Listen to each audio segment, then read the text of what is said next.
a, a solventar todos los problemas que se puedan presentar. Bueno, me sigo presentando. ¿Aló?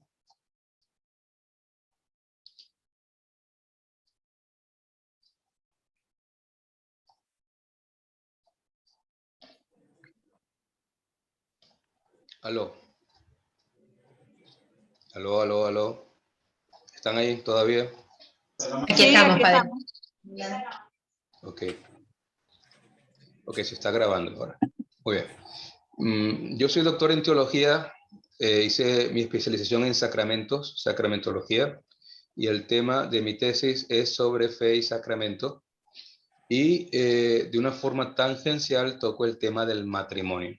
Asumo que es por eso que me dieron la materia, y trataré de desarrollarla lo mejor que pueda. Les he enviado al WhatsApp algunos libros digitales en PDF que pueden servir perfectamente de base. Ya les iré indicando cuál leer para el estudio principalmente de la cristología. La antropología bíblica vamos a verla de una forma bastante concreta, delimitando el estudio sobre los textos de la creación del hombre. Vamos a iniciar hoy. Y luego gradualmente iremos combinando los temas de cristología y eclesiología, entendiendo a Cristo como el protosacramento del Padre, el origen de todos los sacramentos, en el cual se encuentra condensada toda la salvación. Entonces, de esa forma gradual iremos viendo la materia, porque unir los temas, no crean que fue muy fácil, porque al parecer se van combinando, son cosas que están como que aisladas una de las otras, pero si vemos a Cristo como origen y fuente de todo, entonces en Él pues todo se consuma y llega a la plenitud. En el aula digital, yo tengo que hacer un acto de fe y conversión, porque el aula digital para mí es como una especie de purgatorio. Y entonces esto yo lo estoy grabando, igual se va a colgar porque el video se sube y quienes lo evalúen lo escucharán. Entonces, iré colgando todos los videos que previamente los paso a YouTube y los pongo allí para libre consulta, y también los pasaré al grupo de WhatsApp para que tengan todos la clase que se ha dado de forma anterior. Por si acaso alguno quiere repasar algo directamente o alguno no estuvo por el motivo que sea, entonces ya puede tener acceso como fuente primaria en el grupo nuestro de WhatsApp, y después, por supuesto, subir a la plataforma de la universidad, que es la evaluación que se nos hace para que ellos estén seguros que estamos viendo clases. Una cosa también importante es que yo agradezco mucho que las participaciones sean, que la clase sea dinámica, porque estar hablando durante 2 horas a la pantalla no es nada acogedor, no es cómodo, no es confortable. Entonces, yo no soy el muchachito que está todo el tiempo con el teléfono en la mano y tiene la paciencia de responder todos los mensajes en distintas plataformas al mismo tiempo.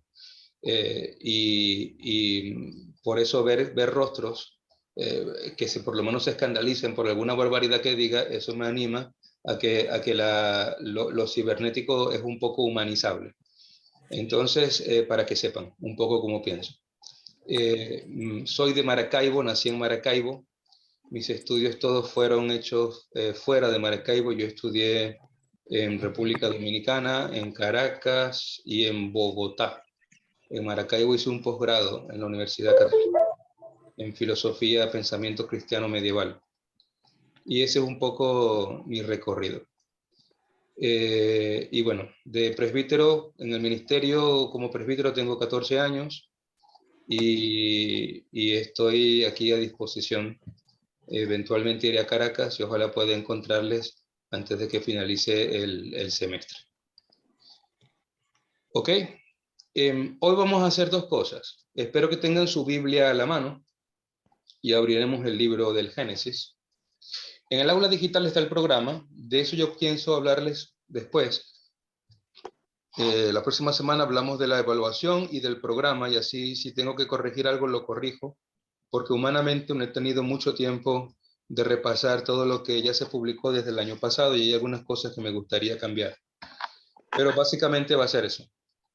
Hoy sí trabajaremos con los relatos de la creación del hombre y comenzaremos a hacer una reflexión que luego terminaremos con un libro que yo les recomiendo a todos, que ahora dudo si se los pasé en digital, que es de Joseph Ratzinger, que se llama Fe y Futuro.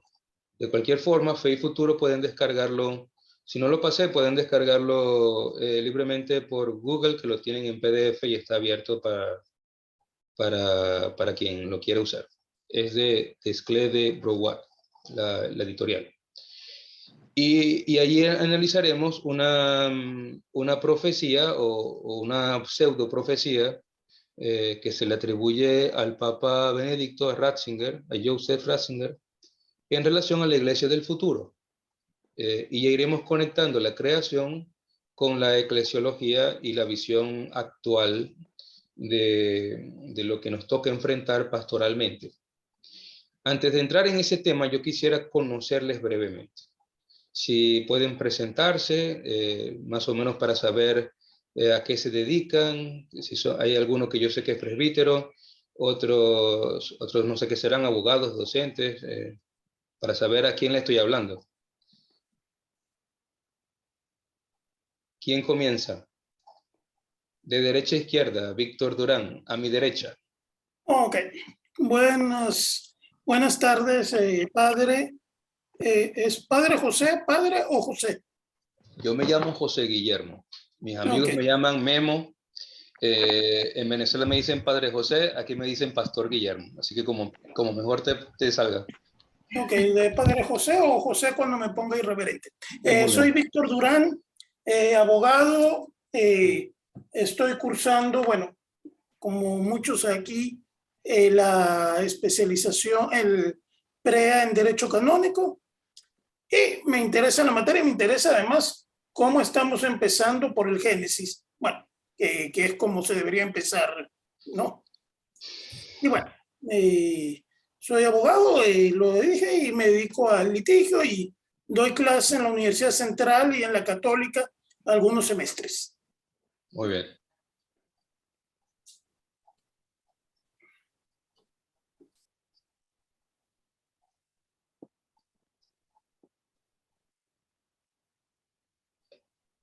¿Quién continúa? Lisbeth. Hola, bueno, mi nombre es Lisbeth García, soy ingeniero de sistemas, pero actualmente me dedico, como estoy jubilada, estoy trabajando aquí en la Curia Diocesana y soy parte con mi esposo del Secretariado de Pastoral Familiar. ¿Cuál Somos el curia? matrimonio directo. ¿De cuál diócesis? ¿De qué diócesis? La Guaira, La diócesis Guaira. de La Guaira. Entonces somos el matrimonio director de la Pastoral Familiar y Monseñor está interesado en abrir el tribunal aquí en la diócesis.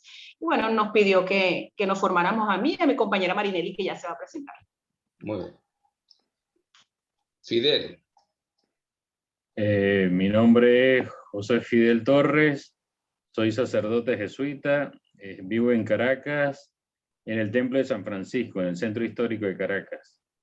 Y estoy cursando la licencia en espiritualidad. Muy bien. Un jesuita que se llame Fidel es casi como un papa que se llama Francisco, que sea jesuita. Esa iglesia es muy bella, que lo conozco, tengo buenos recuerdos de esa capilla. Siempre me fui a confesar allí, cuando cometía mis pecados en aquel tiempo. Tonis. Buenas tardes. Soy Tony Jiménez, sacerdote, redentorista. Vivo aquí en Caracas. Muy bien, mucho gusto. Laudens. ¿Laudens o Laudens? Laudense. Laudense es Laudense. mi nombre. Sí, Laudense es mi nombre, criollito se pronuncia.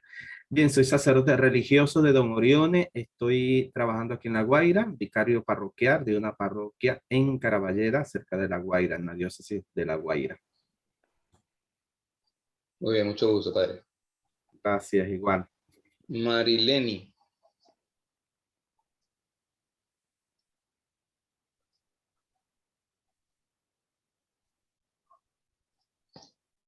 No se oye, Marileni. Está sin audio.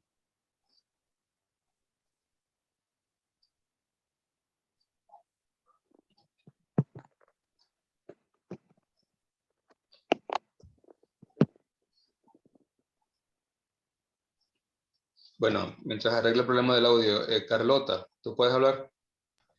Yo puedo hablar. Muy bien. Buenas tardes, mi nombre es Carlota, soy abogado, esposa y madre de 4 niños que van creciendo y entonces ahora con necesidad de agarrar nuevos rumbos y retomar mi vida, por lo que me interesé en este posgrado.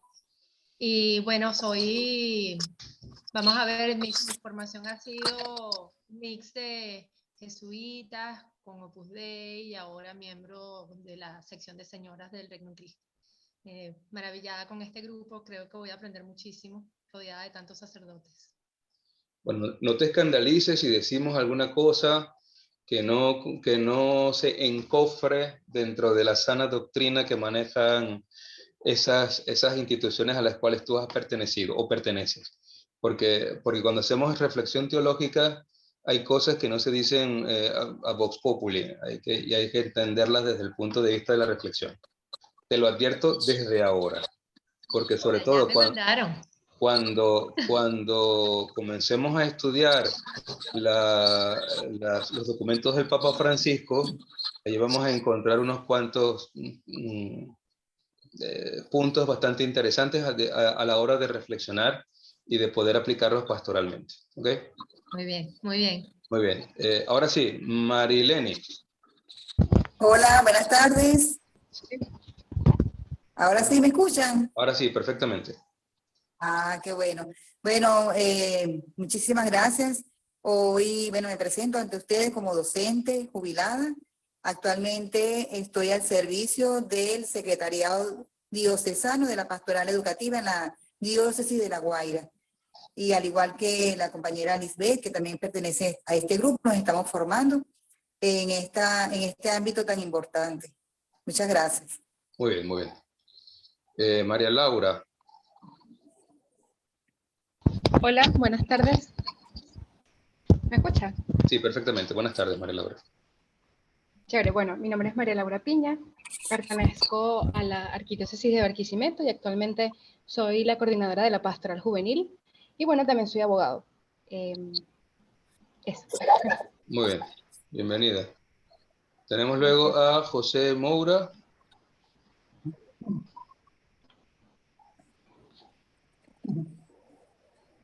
No te escuchamos, José. Disculpen, estaba apagado. Soy portugués venezolano, soy ingeniero de sistemas, administrador, especialista en proyectos con un máster de mercadeo. Si eso les ayuda en algo, con gusto. Trabajo en el área de tecnología y consultoría. Tengo una empresa consultora actualmente. Soy catequista de hace 10 años. Estudié en el centro catequístico que se encuentra en Bellocampo y en el CEDITER. En particular, desde el año pasado estoy en el ITER. Comencé en el Opus Dei, luego comencé a trabajar, gracias a mi esposa, con los salesianos, y un gran amigo que es Monseñor Parrabano, hoy está en Maracay como su obispo, ¿no? Estoy trabajando también, vamos a retomar lo que es la Pastoral del Amor, que tiene que ver con una iniciativa del padre José Luis Lofrano. Eso es todo. Muy bien, muy bien. Ya veremos cómo se combina todo lo que tú haces con la teología. Sí, se puede. Sí, claro que sí. Y Albert Márquez, ese nombre me suena. Buenas tardes. Sí, padre, por acá de nuevo. ¿Qué tal? ¿Cómo estás? Zuliano. Muy bien, gracias. Saludos, compañeros. Zuliano de La Guajira, oriundo de La Guajira. Pero sirviendo acá en la Arquidiócesis de Coro, como formador en el Seminario San Ignacio de Antioquía. Por acá, ¿Qué otra materia vimos juntos, Albert? Vimos alguna materia antes, ¿verdad? Sí, se llamaba, creo que era acceso a lo trascendente. Eso sí, eso. A mí me dan las cosas que ningún profesor quiere. Entonces, no se extrañen porque son unos títulos que yo digo, vaina, o sea, eso será que yo soy tan abstracto que yo puedo dar eso, porque los demás no quieren. Bueno, cierro. Vamos a centrarnos un poco en lo que nos toca hoy. Es importante que abordemos los que ya han estudiado teología. Hay 4 presbíteros en la sala, así que si hay algún comentario que ustedes puedan aportar, también va a ser muy bueno y se los voy a agradecer mucho. Para todos los demás que no tienen un estudio previo de la teología sistemática, exegética, etc., enfrentarse a la Sagrada Escritura como fuente primaria siempre es un reto, porque nosotros venimos a estudiar teología con unos esquemas preconcebidos y sobre todo muy piadosos, que no son malos en sí mismos, no son malos, es lo que recibimos en la parroquia o a los grupos a los cuales pertenecemos. Yo hice mi formación, por ejemplo, con el camino neocatecumenal y estoy marcado en la espiritualidad por lo que ellos a mí me han ofrecido y aún me ofrecen. Pero cuando abordamos el estudio exegético, a veces tenemos que no posponer, pero sí ir de una forma muy abierta a lo que nos ofrece la fuente de la revelación misma, para no ir con esquemas preconcebidos de lo que recibimos previamente. Entonces, acceder a la Sagrada Escritura con una mirada limpia es la tarea de todo aquel que se mete en la Biblia para descubrir cosas que son totalmente sorprendentes.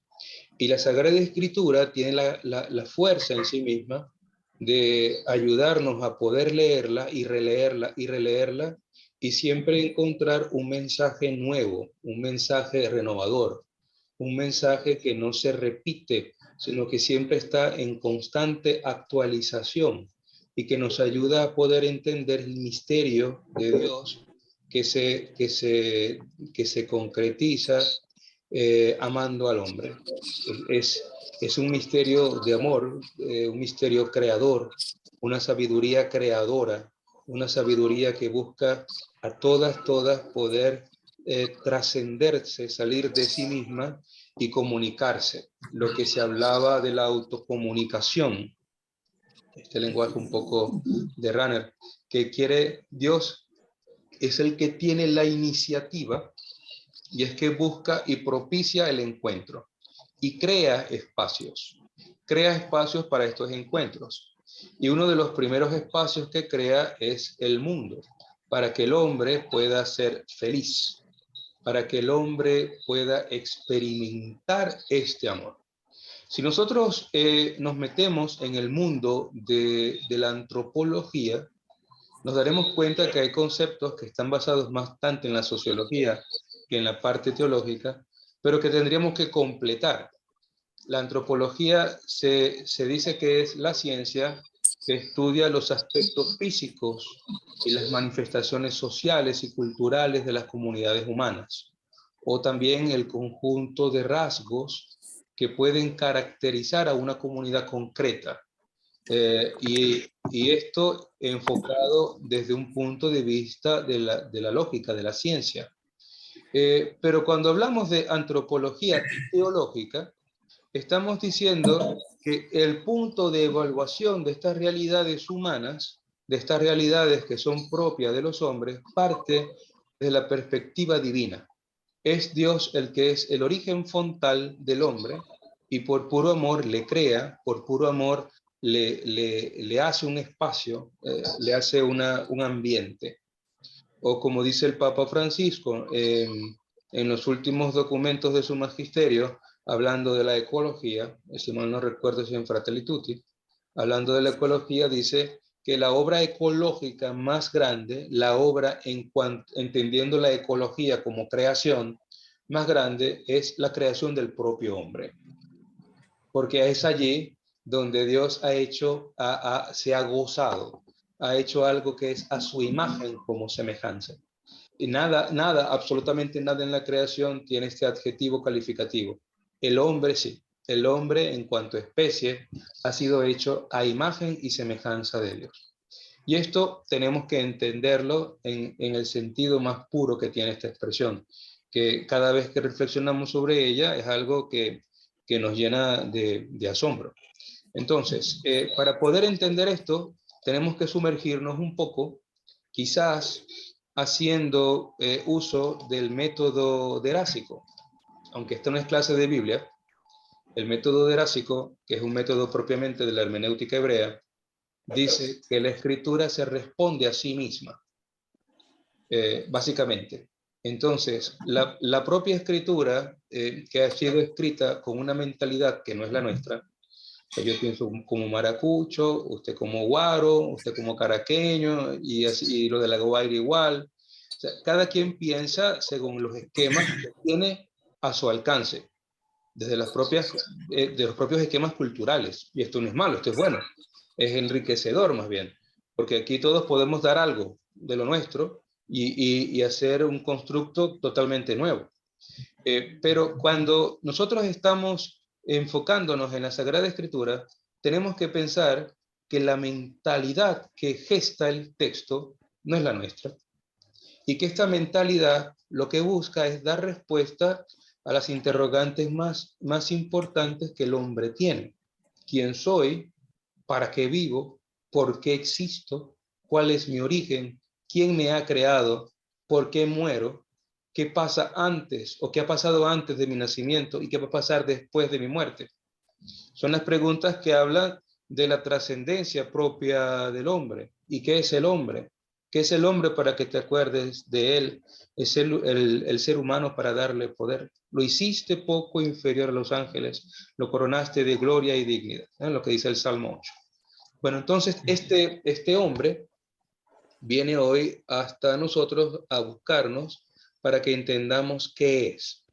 Y cuando hablo de este hombre, me refiero al hombre que ha sido creado por Dios, al hombre que se siente amado por Dios y que en un mundo concreto, delimitado por las situaciones sociopolíticas, culturales, económicas, allí en su afección, en su propia realidad histórica, allí necesita encontrarse con Dios.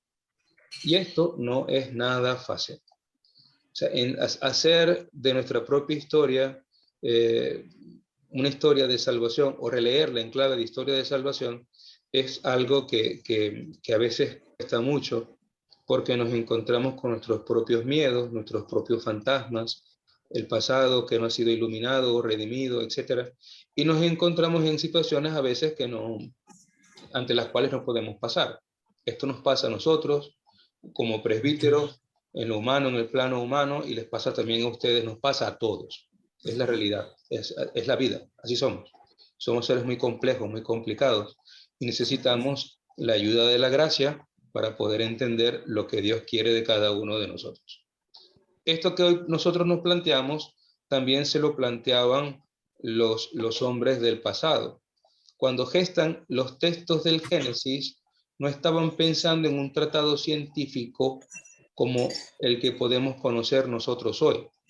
Los textos del Génesis, que hablan de la creación del mundo y los dos relatos de la creación del hombre, porque hay dos, lo que intentan es explicar donde no alcanzaba la ciencia lo que sí logra la fe. ¿Qué logra la fe? Poder entender que Dios es la causa principal de todo. Los conocimientos científicos de la época no permitían hacer un estudio de todos los periodos de la evolución humana, pero sí intentan explicar la creación como causa, que tiene su causa principal en Dios. Dios es el autor de todo lo creado, el autor de toda belleza, el autor de una obra que contemplándola aún hoy, a pesar de todos los desastres que las culturas, las civilizaciones han hecho, aún se conserva y muestra un esplendor que abruma. Yo a veces, aquí en Curazao, hay unos amaneceres y unos atardeceres en estos meses que son increíbles. Y no tengo tiempo para verlos, porque los atardeceres son cuando hay misa por la tarde, y los amaneceres, pues, pues o rezo laudes o veo el amanecer, porque las dos cosas al mismo tiempo no puedo, a no ser que me vaya para el patio y haga las dos cosas al mismo tiempo. A veces no se puede porque el ritmo de la vida no te deja, no te lo permite. Sin embargo, cuando he podido hacerlo, ha sido una gozada poder ver cómo Dios hace unos paisajes en el cielo con un juego de luces que ningún concierto de Bad Bunny podría igualar, ¿no? Y hablo de algo que está de moda, que todos podemos ver en YouTube. Es algo impresionante la obra de Dios, el hacer creador de Dios, y que todo lo hace para que nos podamos nosotros gozar en su presencia. Si nosotros tenemos esta perspectiva, podemos entender lo que hace el autor del libro del Génesis, o los autores del libro del Génesis, para no entrar en muchos detalles exegéticos en este momento. ¿Qué es lo más importante? Que podamos meternos en el texto, que tengamos el coraje de agarrar la Biblia, de desempolvarla, porque a veces nuestras Biblias, nosotros que somos católicos, mea culpa, una grandísima culpa, nuestras Biblias están de adorno en la entrada de la casa o en la oficina. Y tenemos poco amor a la Sagrada Escritura, a la lectura orante, a la lectura con reflexión, que me interpela a mí y que me ayuda a mí como creyente.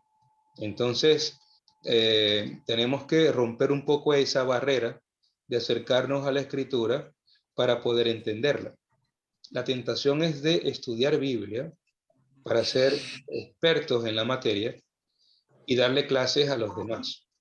Pero no caigamos en el error de convertirnos en una pipa, un tubo de plástico, de PVC, que es impermeable y que recoge el agua de un punto y lo lleva al otro, pero no se beneficia, no se hidrata del agua, porque tiene una capa plástica que no deja que el agua pase a su ser. Nosotros, como comunicadores de la palabra de Dios, tenemos que ser los primeros en beneficiarse de la palabra de Dios para luego poder comunicar esto a los demás. Si no, seremos siempre instructores y nunca catequistas, porque el catequista no es el que habla bonito y convence a la masa. El catequista es el que da testimonio con la propia vida. Entonces, allí nos metemos. Y esto es lo que quiere hacer hoy Génesis con nosotros. ¿Qué nos dice? Que el hombre es algo que surge de Dios. El hombre es una criatura de Dios.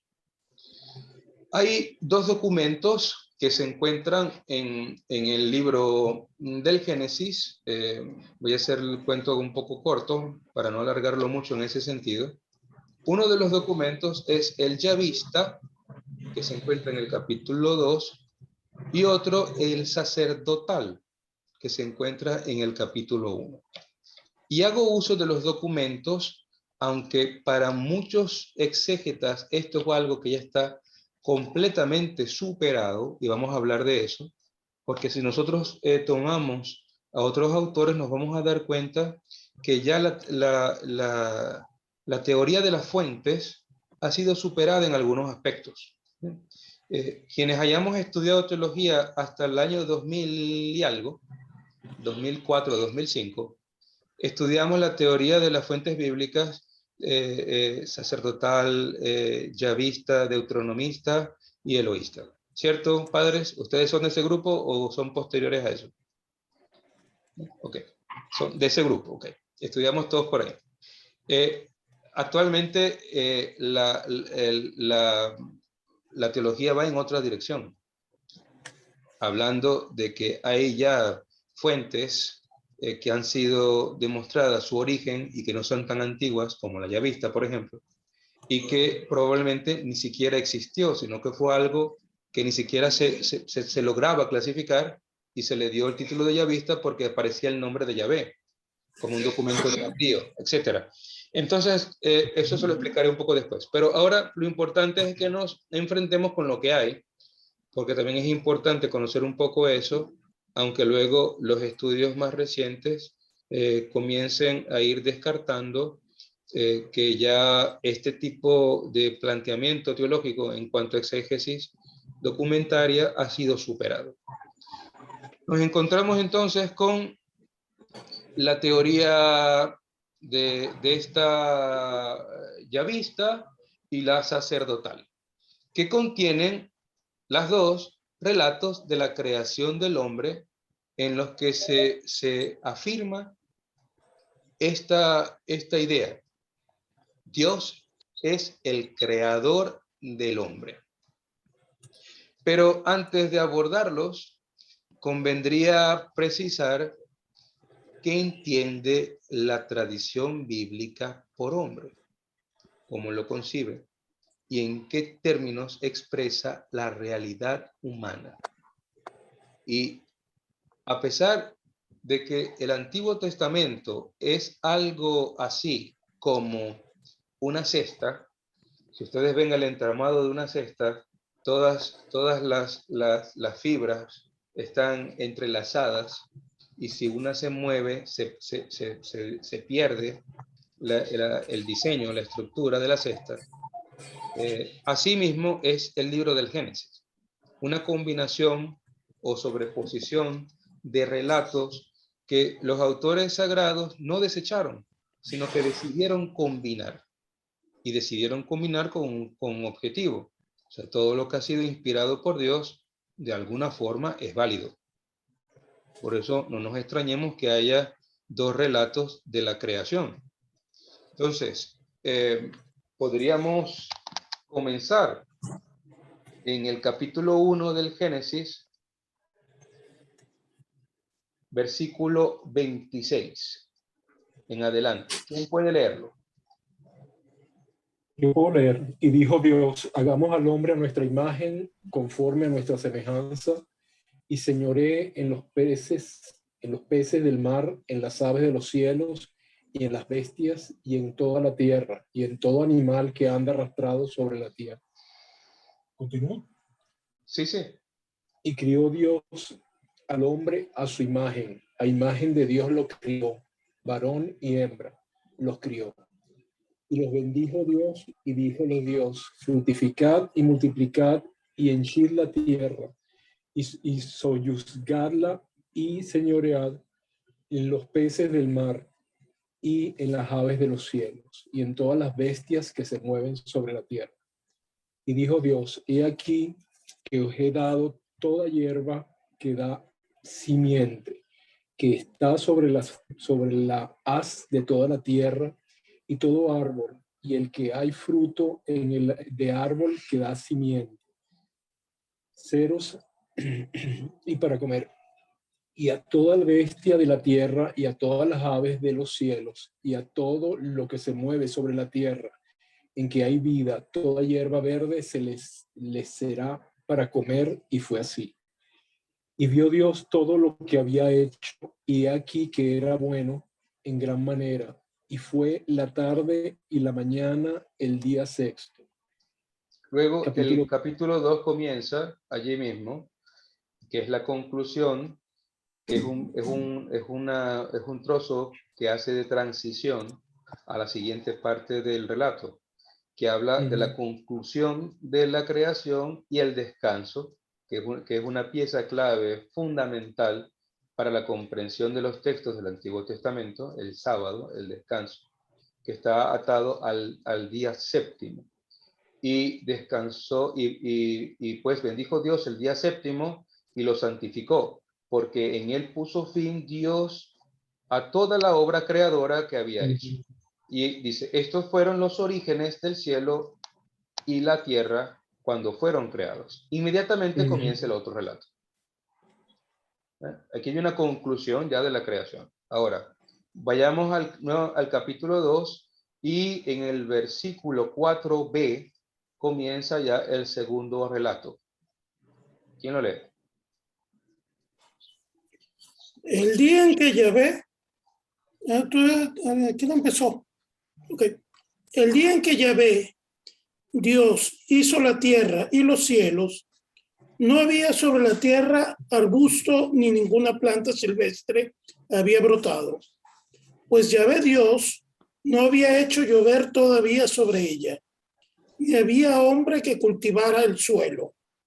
Sin embargo, brotó desde la tierra un manantial y regó toda su superficie. Entonces Yahvé formó al hombre con polvo de la tierra y sopló en sus narices aliento de vida. Y existió el hombre con aliento y vida. Luego Yahvé plantó un jardín en el lugar del oriente llamado Edén. Allí colocó al hombre que había formado. Yahvé hizo brotar del suelo toda clase de árboles agradables a la vista y buenos para comer. Y puso en medio el árbol de la vida y el árbol de la ciencia del bien y del mal. Del Edén salía un río que lo regaba y se dividía en 4 brazos. El primero se llamaba Pinzón y es el que rodea la tierra de Evila, donde hay oro fino, piedras preciosas y aromas. El segundo río se llamaba Gijón y es el que rodea la tierra de Cus. El tercer río se llama Tigris y es el que recorre el oriente de Asiria. Y el cuarto río es el Éufrates. Yahvé tomó pues al hombre y lo puso en el jardín del Edén para que lo cultivara y lo cuidara. Y Dios le dio esta orden al hombre: puedes comer de cualquier árbol que haya en el jardín, y menos del árbol de la ciencia del bien y del mal, porque el día que comas de él morirás sin remedio. Vamos a dejarlo hasta ahí por ahora. Ya después hablaremos de ese famoso árbol y del precepto de no comer de ese árbol. Hemos visto ya los 2 relatos. Por cierto, el Éufrates ahora está contaminado y toda la gente de Siria que está bebiendo el agua del Éufrates está muriendo con una epidemia de cólera, que los pobrecitos están cayendo como moscas uno por uno. Hay que rezar por ellos. Bueno, entonces, esta es lo que nos da la Biblia sobre la creación del hombre. Muchas veces tenemos en mente el capítulo 2 y nos olvidamos de lo que nos ofrece 1.26, que habla sobre algo importante, que es la creación y el deseo de crear al ser humano a nuestra imagen como semejanza. Entonces, tanto el relato sacerdotal, Génesis capítulo 1, versículo 26, nos ofrece una visión teológica muy importante. El hombre creado por Dios está hecho a imagen y semejanza divina, su propia imagen y semejanza. Pero luego, en el relato ya vista, capítulo 2, vemos cómo hay un proceso creador artesanal. Dios es un artista, un artífice o artista, que toma elementos propios de su creación, el polvo del suelo y el agua, que él mismo hace brotar, forma un barro, un lodo, y hace un muñequito, como lo que hacíamos nosotros en kinder, de plastilina, y lo sopla, le comunica algo que no es propio del hombre. Y el hombre resulta un ser viviente. Sería interesante confrontar este texto con el capítulo 37 del profeta Ezequiel. Eso lo haremos después. Entonces, ¿qué el de los huesos secos, el valle con los huesos secos? ¿Qué es lo que nos ofrece el texto? 2 visiones distintas, pero lo que llamaría a nuestra atención, si leemos, como nos hemos leído, no sé, los libros de Game of Thrones o de Harry Potter, no sé si los leyeron. Yo me leí todos los 7 libros de Harry Potter cuando estaba haciendo la tesis de teología. Ese era el cable a tierra que me hacía recordar que el mundo existía, o que me perdía en un mundo de fantasía. Leer la historia continua, una novela, nos va metiendo poco a poco en la trama, en el clímax y luego en el desenlace. Nosotros tenemos un problema muy grave. Cuando leemos la escritura, no leemos el libro. La liturgia nos ha mal educado leyendo solamente fragmentos que se han escogido para combinarlos con otros textos para hacer la lección que se da el domingo. Entonces, leemos un fragmento de un texto siempre en combinación con otro, y a veces nos cuesta leer el documento completo que tiene un principio y un fin. si leyéramos, por ejemplo, los dos relatos de la creación, las veces que toca leer los orígenes, tendríamos un problema los que hacemos la homilía, porque tendríamos que explicar muchas cosas. O sea, la lectura sacerdotal se hace como primera lectura de la vigilia pascual, lectura fija, y es solamente la lectura sacerdotal. No nos vamos con la otra parte, con el otro relato de la creación del hombre, porque concluye, hace una narración ordenada desde el primer día, 7 días de creación, 6 días de creación y un 7º día de descanso. Aquí hay una reflexión mucho más tardía, donde se le da una importancia muy grande al sábado, porque a fin de cuentas, para los judíos, ellos se fueron al exilio, la deportación y luego el exilio, porque no guardaron el precepto del sábado. Es lo que van a decir luego los pensadores sagrados. Y entonces ya el relato sacerdotal hace un reflejo en forma retroactiva o retroyectiva de eso que ya se piensa, que por no ser fieles al descanso y poder consagrar la vida y el día a Dios, por eso cayeron en todo lo que cayeron y no hicieron caso a la palabra de Yahvé. Esto es muy tardío, esto es una reflexión posterior, pero lo que nos ofrece el relato sacerdotal es una creación ordenada, día a día. El día Disculpen, ¿todos le escuchan entrecortado al padre o soy yo? ¿Me escuchan mal? Por aquí se escucha bien. No, Yo también escucho muy bien. Okay. Yo voy a apagar mi cámara un momento a ver si hay Apágala, conexión José, mejor. no te preocupes, ya vi tu cara, ya sé que existes. Entonces, ¿por dónde iba? Me perdí yo. Sacerdotal. Yo ni me enteré de dónde iba. Acaba de terminar de explicar por qué que el relato sacerdotal es posterior, es una reflexión posterior de los sacerdotes. Bueno, Gracias. Ya, ahí entendí. Entonces, litúrgicamente, nosotros tenemos la costumbre de leer los textos fragmentados. No leemos el relato, no, sino que cortamos y muchas veces, a veces leemos una lectura que saltan, omite algunos versículos, porque lo que interesa es simplemente un mensaje concreto particular. Una crítica que yo tengo como liturgista a la comisión que hace ya muchos años hizo eso. Mi opinión no va a contar para que lo hagan completo, pero igual lo digo. El punto principal es que nosotros, como estudiantes de teología, sí leamos el relato. Entonces tenemos el relato completo, las dos creaciones. Y de las dos creaciones nos vamos a quedar con la parte sacerdotal, capítulo 1, nos quedamos con imagen y semejanza, y luego tenemos que entender un vocabulario que se encuentra en el capítulo 2, versículo 7, donde dice: entonces Yahvé Dios modeló al hombre con polvo del suelo, de ahí que se llame Adam, Adamash, formado de la tierra, e insufló en sus narices aliento de vida, y resultó el hombre un ser viviente. Yo quisiera comentarles algo ya un poco al margen de esto. En las vacaciones anteriores tuve la oportunidad de ir a Estados Unidos, a Nueva York, y una de las visitas que pude hacer fue al Museo de Ciencias Naturales. No sé si ustedes vieron hace ya varios años una película que se llamaba Una noche en el museo.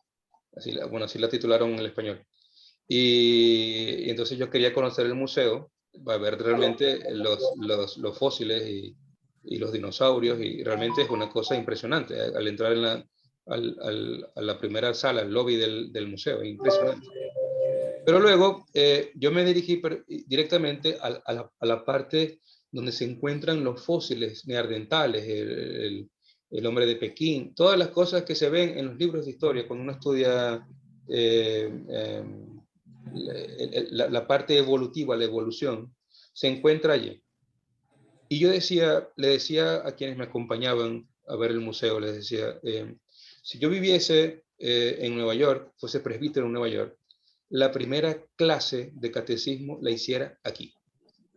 Yo me traería a todos los niños para que viesen los fósiles y los dinosaurios y viesen todo eso. Y entonces me decían estos que me acompañaban, ay, ¿cómo vas a hacer para hablar de la creación y hablar de la evolución? Bueno, fácil, porque para Dios un día son como 1000 años y 1000 años como un día. Lo que nos ofrece el documento sacerdotal es muy concreto. El documento sacerdotal habla de un proceso creativo de Dios, pero no dice cuánto dura un día. No lo dice. No hay una medida de tiempo en el proceso. Tampoco nos está explicando lo que Dios hizo durante todo ese día minuciosamente. Nosotros podemos ver eso en el mismo proceso de gestación humana. Vemos cómo el feto se va gestando, va pasando de ser un huevo fecundado por el espermatozoide a ir poco a poco adquiriendo todas las características que ya están dentro de su composición genética, y somos lo que somos al nacer, y aún seguimos creciendo y evolucionando a lo largo de nuestra vida y de nuestra existencia. Es decir, que es muy fácil hablar de la creación. El problema se presenta cuando nosotros hacemos de los textos bíblicos una lectura tan fundamentalista que no damos paso a que ciencia y fe puedan expresarse mutuamente y puedan comunicar al hombre actual, al hombre moderno, el misterio de Dios. Mi profesor de filosofía, cuando hablaba de la evolución, un español jesuita, se apellidaba Benavides, ya falleció, decía que a él no le importaba si su antepasado era un mono o no era un mono. O sea, que eso era algo insignificante. Pero que él es consciente de que cuando el mono dejó de pensar como mono y comenzó a pensar como hombre, comenzó a plantearse sobre la idea de la creación y de la existencia de Dios. Este proceso creador que acompaña y que podemos verlo nosotros cuando vamos al museo, si ustedes tienen la oportunidad de ir a Nueva York, no se queden solamente en la Quinta Avenida y a ver las tiendas y a sacarse selfies en Times Square, ¿no? Vayan al museo y véanlo con sus propios ojos. Y vean cómo este proceso se da. Y la gente ya no le presta atención a eso, porque la gente lo que quiere ver es otra cosa. Pero eso está allí. Es una sala de ese museo que es impactante. Y hay una reconstrucción de las especies en su proceso evolutivo, y es realmente bellísimo ver cómo todo va a ir formándose hasta ser lo que somos en la actualidad. Y Dios está detrás de todo eso. Modelar la tierra no es una cosa de magia, o sea, no es una película mágica. No es algo que tiene un sincretismo mágico religioso que le acompaña.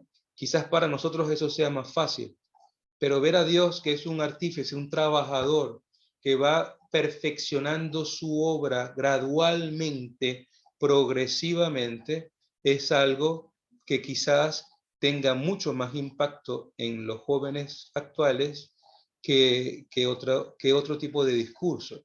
Porque qué de novedoso, qué sorprendente puede encontrar un joven o un niño que ya no haya visto por internet. Y entonces nos encontramos, por ejemplo, con las doñitas que en su buena voluntad dan catecismo en las parroquias, que cuando escuchan esto que yo les estoy diciendo se horrorizan, porque ellas juran y aseguran que Adán y Eva existieron, y que Adán jugaba dominó con la culebra, y que la culebra es una traidora porque le tumbó a la jeva, le comió el bistec, como dicen los chamos en Caracas. Entonces cuando nosotros pensamos eso, de esa forma tan fundamentalista, nos perdemos el contenido verdadero del relato. ¿Y qué es lo que nos dice el relato? Eso es lo que voy a intentar yo explicar. Tenemos que entender, en primer lugar, la terminología. Epa, ustedes me pueden interrumpir en cualquier momento y preguntarme, porque yo hablo mucho. ¿Ok? Pregúntenme y así yo descanso. Vamos a ver la terminología. La idea que la cultura hebrea se hace del hombre se refleja en 3 términos antropológicos que son clave. Lo primero es basar, la segunda es nefes y la tercera ruaj, termina en H. Basar con S, nefes y ruaj. Ninguno de estos términos tiene una equivalencia precisa en nuestras lenguas modernas, lo que marca un problema a la hora de establecer las traducciones. Es un problema, realmente es un problema. Pero bueno, siempre haremos una aproximación. ¿Qué nos dice el texto? Dice, vamos a ver, basar. Basar significa originalmente la carne de cualquier ser vivo, sea hombre o animal. Y de ahí pasa a designar al mismo ser viviente en su totalidad, a todo organismo viviente, en cuanto ser visible en medio del mundo sensible en relación a otros seres vivos. Es la manifestación exterior de la vitalidad orgánica. Hay unas citas que se las voy a dar, que es bueno para que vayan confrontando lo que les estoy diciendo. Copien las citas. La primera es Isaías 22:12, Isaías 44:16, Levítico 4:11, Levítico 26:29, Números 8:7, Job 4:15, Primer Libro de Reyes 21:27.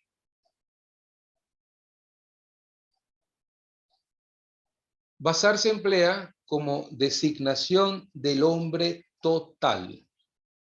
Y aquí hacemos también una aclaración. El hombre total. Cuando hablamos del hombre, aquí tenemos que hacer uso, no sé si los otros padres me pueden ayudar, de algo que se llama la composición ilemórfica. Nosotros no somos un ser simple. El ser simple es Dios. Nosotros somos seres compuestos.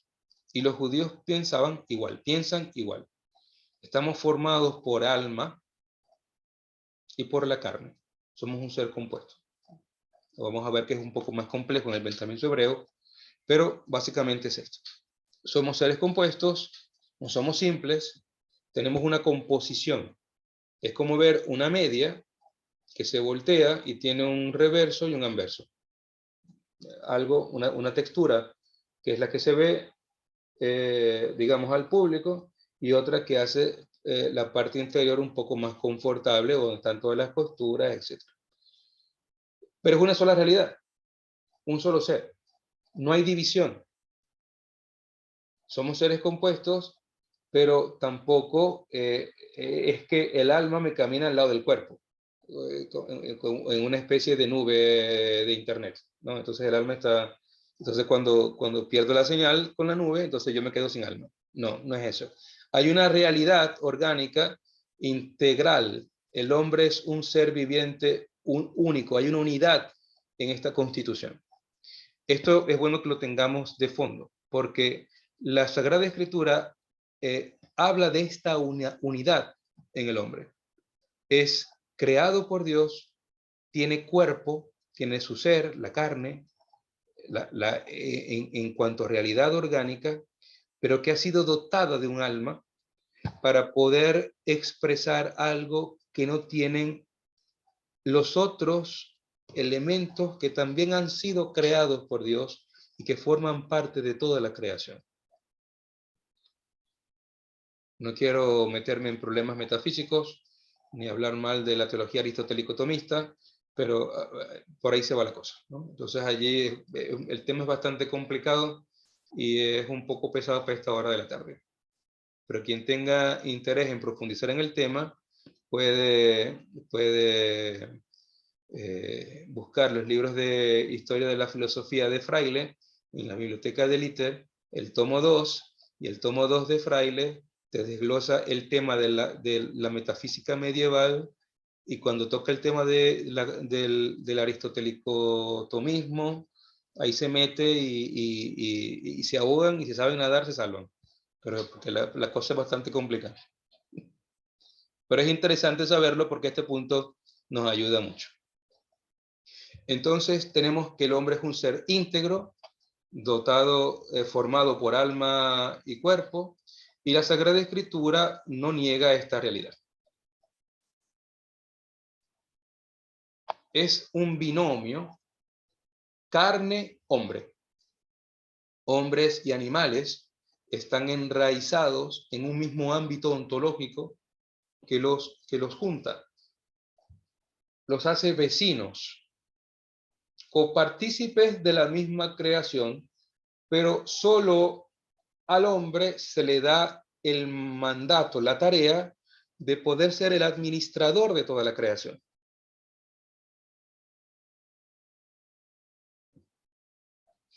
El hombre, en cuanto carne, es un ser social, cuya realidad no se agota en la frontera de su piel, sino que se prolonga en el prójimo. Ustedes, me imagino que todos fueron a misa el domingo, ¿verdad? O sea, imagino yo. O sea, los padres Sí. seguro. A mí me tocaron 4 misas el domingo y 3 ayer. ¿A ustedes cuántos? 2. Dichoso tú. Bueno, y el domingo tuvimos una perícopa bastante interesante en el Evangelio. Es una parábola que más que parábola, o pertenece más bien a un género que se llamaría un relato parabólico, o una parábola en forma de relato, que nos explica a través de una historia, más o menos al igual que la del hijo pródigo.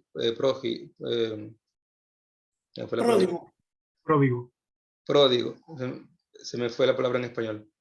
Porque en Papiamento se dice Tata misericordioso y dos yu. Porque en realidad sí tendría que llamarse el Padre misericordioso y los 2 hijos. Porque cuando hacemos énfasis en un solo hijo nos olvidamos del otro, que también es importante. Bueno, entonces en esta última parábola que habla de Lázaro, el pobrecito, mendigo, llagoso, que los perros le lamían las heridas, etc., y que se va al cielo y lo llevan los ángeles.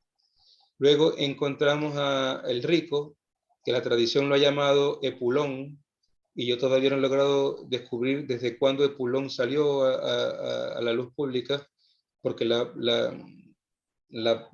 Biblia no nos da el nombre de Epulón por ninguna parte. En todo caso, si se le conoce el rico Epulón, y Epulón fue al infierno. Entonces, ya ahí ya la gente se despista, porque pareciera que la perícopa va en función de una justicia social. Pa' maldad se fue para el infierno, en cambio el otro, que es un pobrecito, los ángeles lo llevan al cielo, ¿no? Y realmente la fuerza de la perícopa, de la parábola, no es esa, hasta el final del relato. Pero es interesante, cuando ya Epulón se sabe en el infierno y está experimentando el tormento, que ve a lo lejos, hay un abismo que lo separa, y ve a lo lejos a Abraham y a Lázaro al lado de Abraham, entonces grita para que Abraham le dé el consuelo, que por lo menos Lázaro venga, y además Epulón dice su nombre, Lázaro venga, y moje la punta de su dedo y una gota de agua refresque su garganta. A mí lo que me llama la atención de esa parte del relato es que Epulón sabía quién era el mendigo que estaba en su puerta y anhelaba comer las migajas de comida que caían de su mesa. ¿Cuál es el pecado de Epulón? Ser rico. No, pero si ser rico no es malo. O sea, nosotros entendemos muy mal a San Lucas. Ser rico no es malo. El pecado que se denuncia allí es el pecado de la indiferencia social. Porque ese hombre Además, rico siempre pasaba al lado de Lázaro, sabía quién era, cómo se llamaba y nunca le socorrió. por Entonces, acá, padre. ¿perdón? Sí, que en ese sentido, ciertamente, ¿no? Cuando preparaba también la homilía, ¿no? O sea, quien le recibe es un rico. Abraham tampoco es que tenía dos lotes, ¿no? Cuando hace la partición de, No, Abraham de la tenía su herencia. cuarto. Abraham cuando se muere millonario en su época. Bueno, y cuando reparte allí los bienes con Lot, no eran unos terrenitos allí. Sí. Se le recibe un rico. Vale destacar también. Ciertamente la indiferencia, Lázaro que está a la puerta del rico. ¿Cuántas veces nosotros no hemos sido prójimos de nuestro hermano por este pecado de indiferencia? O sea, ¿cuántas veces? ¿Cuántas veces está el pobre a la puerta de la casa y decimos no, no le damos? Ah, no, porque se lo va a gastar en droga. ¿Y acaso ese es problema tuyo? O sea, la verdad es que nosotros somos a veces tercos en esto, ¿no? O sea, una cosa es decir, no, yo te ayudo a salir del vicio, y otra cosa es autojustificarnos a la hora de dar algo al pobre porque pensamos nosotros que se lo va a gastar en vicio. Hay casos en los que sí, son evidentes. Sin embargo, ¿por qué somos tan mezquinos a la hora de ayudar al prójimo? O sea, a mí me ha tocado aquí lidiar con drogadictos, porque aquí la droga es muy fácil conseguirla. Aquí en esta isla, en Curazao, la droga es fácil y además barata, muy barata, demasiado barata. Entonces, yo con 5 florines, un joven se compra una dosis de lo que sea. Y bueno, y hay mucha adicción. Y hay mucha gente que se pone esquizofrénica por culpa de la droga, de los excesos, etc. Y aquí hay un joven que habla 5 idiomas y que venía a misa todos los domingos, y de pronto yo me lo encuentro en la calle, cerca de la catedral, en el centro de Curazao, y me dice, padre, ¿usted me reconoce? ¿Se acuerda de mí? Y le digo, no, no me acuerdo de ti. Y cuando él comienza a hablarme en español y me dice quién era, yo automáticamente lo recordé, y era la mitad del hombre que yo conocí. Consumido. Entonces le ayudé, y cuando le daban las crisis de esquizofrenia, él gritaba, yo le gritaba más duro. Y decía, yo solamente le hago caso al padre Guillermo porque él es mi amigo. Y claro, me tocó bañarlo muchas veces, darle de comer, y quitarle la droga de la mano, las inyectadoras y todo, botarlo. Y él se dejaba ayudar, porque en el fondo es una carencia afectiva muy grande, una falta de amor muy grande, ¿no? Y ¿qué hacer, no? Dejar de ayudarlo porque cada vez que le dé de comer va a ir a comprar la droga, o ir yo con él y comprarle la comida y comer junto con él. ¿Qué es lo mejor? ¿Darle la oportunidad para que se recupere, o de una vez descartarlo como alguien que no sirve a la sociedad, que no sirve para nada? Muchas veces tenemos actitudes bastante pobres de nuestra parte a la hora de socorrer al prójimo. Y bueno, estamos muchas veces condicionados por, por la propia realidad, porque si yo viviese en Petare o en Campo Rico, que ya yo hice la pastoral en el barrio Campo Rico en Caracas, y me suena una moto en la oreja, o un jeep que va subiendo rápido, entonces yo también me asustaría. Es algo que hay que vivirlo. Sin embargo, muchas veces no estamos en esa situación, y somos como el rico Epulón, que el pobre está a la puerta de nuestra casa y le decimos no hay. Ese pecado de indiferencia clama ante el cielo.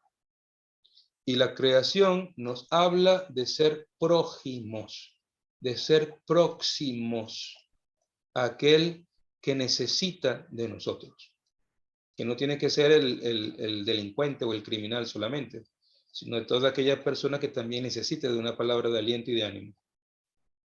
Muchas veces yo me he encontrado cansado, y me imagino que ustedes también, situaciones muy distintas, pero muy cansados, agotados mentalmente y físicamente. Y llega alguien a pedir un favor, o nos llega alguien pidiendo una extrema unción o porque necesita confesarse. ¿Y qué hacemos? ¿Cómo hacemos en ese momento? Entonces, eso también es, quizás, estar atentos para no ser indiferentes delante de la necesidad del prójimo. El relato del Génesis nos mete en ese contexto. Toda la creación es importante. Todos necesitamos de todos, pero a nosotros que se nos ha dado memoria, entendimiento y voluntad, que son las potencias del alma, a nosotros que se nos ha dotado de razón, o sea, el perro no advierte que se va a morir. O sea, el perro no tiene la capacidad de pagar un seguro funerario. No lo hace. Y tampoco seguro de maternidad, tampoco lo hace. Y aunque los animales tengan instintos, no advierten la muerte. Y no se preparan para la muerte. Aunque pueden ser cariñosos, tiernos y hasta solidarios, de ayudarse mutuamente, a nosotros se nos ha dado ser semejantes a Dios. ¿Y en qué nosotros podemos ser semejantes a Dios? Precisamente en este ejercicio de la voluntad, en poder ejercitar nuestra voluntad hacia el bien, teniendo en cuenta estas potencias que se han sido dadas a nuestra alma y que el resto de la creación no tiene, de poder hacer memoria, de poder experimentar la presencia de Dios, comprenderlo, entenderlo, reflexionar sobre la existencia, sobre mi propia existencia y la existencia del otro, y la parte volitiva, que es muy importante, la libertad, que a veces es tan debatida actualmente, sobre todo cuando entramos en el tema del libre albedrío, que a muchos nos gustaría ser esclavos para no cometer errores. ¿Por qué Dios me deja pecar, Padre? ¿Por qué no se me paraliza la mano antes de pecar? O la lengua antes de hablar mal del prójimo, o lo que sea, antes de cometer un pecado. ¿Por qué Dios nos deja la libertad? Pues hemos sido creados a su imagen como semejanza, libres. Libertad que podemos hacer crecer, inclinándola siempre para hacer el bien, o entorpecerla y afearla si hacemos uso de nuestra libertad para el mal. Volvamos a la reflexión del relato. Esta expresión carne o basar sirve para designar la totalidad solidaria de todos los individuos de la especie humana. Todos participamos de la carne, aunque cada uno tiene su cuerpo. Y aquí comenzamos a hablar de otro elemento. Todos participamos de la carne. La solidaridad de la carne, en este sentido, significa que todos formamos parte de la misma especie humana. Entonces tenemos esta solidaridad, que en la mentalidad hebrea es muy importante porque también en el judaísmo, lo veremos en el Antiguo Testamento sobre todo, cuando uno peca, todos pecan. Es el pecado del pueblo.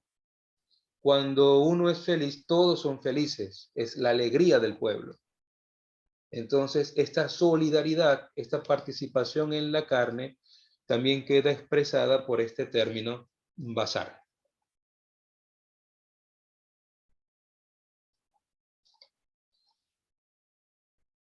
En segundo lugar, se designa también con este término al hombre como algo que sugiere ciertos matices.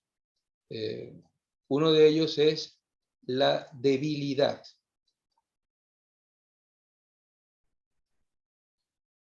Otro es la fragilidad.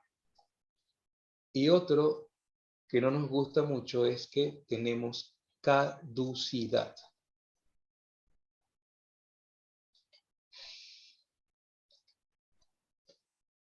Comencemos por el más fácil. Todos tenemos fecha de vencimiento. En alguna parte de nuestro cuerpo dice caduca el día tal. Búsquelo con una lupa a ver si sale. Yo creo que eso sale más fácil que el 666. Todos tenemos fecha de vencimiento. Nadie aquí es eterno. Y nosotros nos empeñamos en hacer nuestra vida más longeva, en tener más calidad de vida, mayor confort, prolongar todo. A los que se nos cae el pelo, si quisiéramos, pues pudiésemos hacer un proceso de reinjerto, te lo quitan de aquí, te lo ponen aquí, entonces nos engañamos a nosotros mismos de que somos otra vez jóvenes y que tenemos pelo, y parecemos una propaganda de Pantene, de los años 90. Yo hace tiempo que no veo televisión venezolana, no sé cómo son las propagandas ahora, por eso digo los años 90. Luego, quienes se arrugan mucho, pues pueden inyectarse Botox, hacerse unos retoques estéticos aquí, allá, en la frente, en la comisura de los labios, etc. O no sé, ácido no sé qué cosa iónico, o las cremitas estas que venden y para quitar la fatiga del rostro, y las mascarillas, en fin, un montón de cosas que nos meten, y en el fondo hablan de una sola cosa: no queremos envejecer, no queremos morir, porque envejecer es una forma de morir. Entonces, esta fecha de vencimiento, esta caducidad, forma parte fundamental de ser carne. Somos débiles. Y la debilidad se puede entender en cuanto a cansancio físico y también en cuanto a lo moral. San Pablo, hablando de este principio, luego usará el concepto de concupiscencia, que forma parte de esta debilidad. Nosotros, como dice el capítulo 7 de la Carta a los Romanos, queremos hacer el bien, pero es el mal el que sale a nuestro alcance. Entonces, esta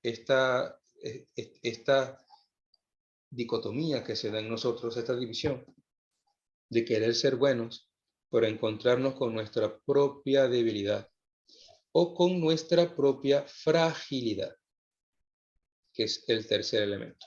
Debilidad, fragilidad, caducidad. Somos frágiles, nos rompemos, y para poder combatir esta fragilidad hace falta que tengamos este don de fortaleza espiritual para poder levantarnos de la caída y seguir adelante. Padre, disculpe la interrupción, hay alguien que está pidiendo entrada. Pero yo le doy a aceptar y no entra. Qué raro. A ver. Es la misma Carlota, yo le estoy dando todo el tiempo a aceptar y no.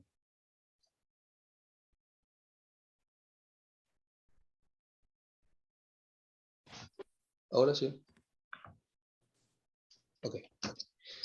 Entonces, estamos en esta situación, basar nuestro cuerpo, nuestra carne en cuanto a especie, se encuentra delimitada por estas tres realidades de debilidad, fragilidad humana y de caducidad. Y esto hay que aceptarlo con mucha humildad. Hay que aceptarlo con muchísima humildad. Esto es lo que somos, esto es lo que hay, ¿no? Como dicen por ahí. Esto es lo que hay y esto es lo que Dios mismo ha creado. Dios, cuando quiere darnos la eternidad, la inmortalidad, no pone en nosotros un principio de incorruptibilidad, porque la carne también se corrompe. ¿Cuál ha sido el entierro más famoso que hemos visto? El de la reina última, esta que se murió, que gracias a Dios la enterraron, porque si no estaríamos condenados a ver la transmisión desde Buckingham todavía. Y con toda la riqueza que tenía la Queen, igual cuando la entierran, lo único que se llevó fue un anillo y 2 zarcillos, 2 perlitas que tenía. Y de resto nada más. todos los honores se quedan aquí en la tierra, pero luego la corrupción es exactamente igual. Nos corrompemos. Miren lo que están colocando las redes sociales. ¿Qué Y, dicen? y resucitó al tercer día. Ahí está saliendo. No creo que resucite porque está sellada con plomo. Va a ser difícil, pero bueno. Va a ser difícil que salga del sepulcro. María, vampiro. Las redes sociales. No, que sí, claro. Pero por ahí quedó Lila Morillo. Todavía hay que ver qué va a pasar con Lila Morillo. Oye, la verdad es que sí, porque esa señora, no sé cuántos años tendrá, pero más de 80 son, ¿no? 90. Sí, son más de 80 tiene. Y aún monta bicicleta con chorcitos cacheteros. Qué Sí, vergüenza no, esta señora, Dios mío, no puede ser. de verdad, es que ella siempre descompaginó con todo. Sí, sí, pobrecito del puma. Bueno, entonces, la carne que se corrompe. Volvamos, volvamos a lo que es. Entonces tenemos esta realidad que es importante. Y otro elemento que es, me parece importante que aclaremos desde ahora, y es que la carne, aunque débil, frágil y caduca, no es mala. A ver, el concepto de carne que maneja Pablo en sus cartas no es este que estamos nosotros hablando ahora. Para Pablo, carne es el mundo. Aquí estamos hablando de un principio que nos une como especie y que ha sido dado por Dios. El cuerpo humano, en cuanto carne, no es mala.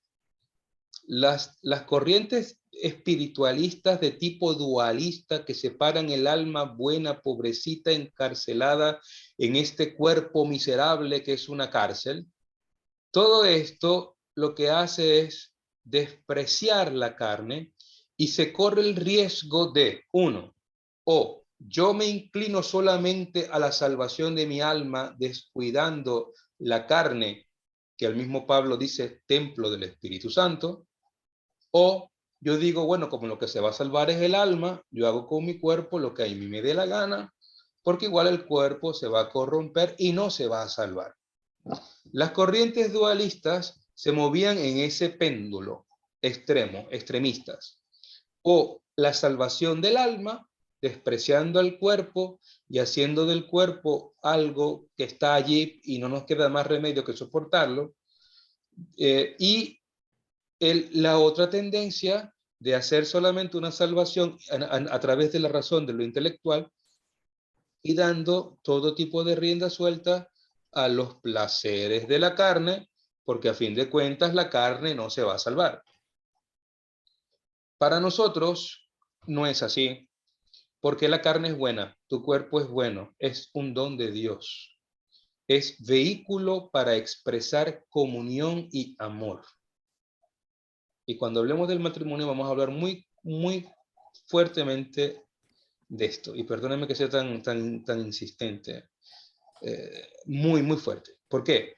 Porque muchas parejas, los problemas que yo me veo todos los días aquí, es que después que tienen hijos, se olvidan del don de la comunión a través de la carne. Pareciendo que es un castigo tener nuevamente relaciones sexuales con su esposo o con su esposa.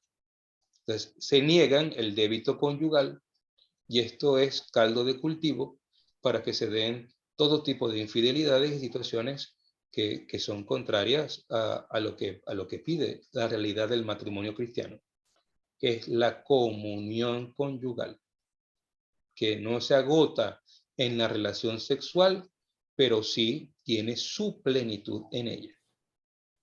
Entonces, cuando nosotros tenemos que aprender a hablar de sexo con muchísima libertad, de sexo en cuanto a sexualidad humana, don de Dios, porque a veces nos metemos en nuestros tabúes culturales y no hablamos con franqueza y al mismo tiempo con delicadeza del tema, porque tampoco se trata de exponer el tema con brutalidad, sino de hacerlo con delicadeza para que aquellos que también son sensibles al tema puedan participar de él. Pero la carne que es lo que hoy quiero decir, no es principio del mal, sino que es un don de Dios, que es vehículo de expresión comunional, que nos ayuda a poder establecer lazos de amor con otros.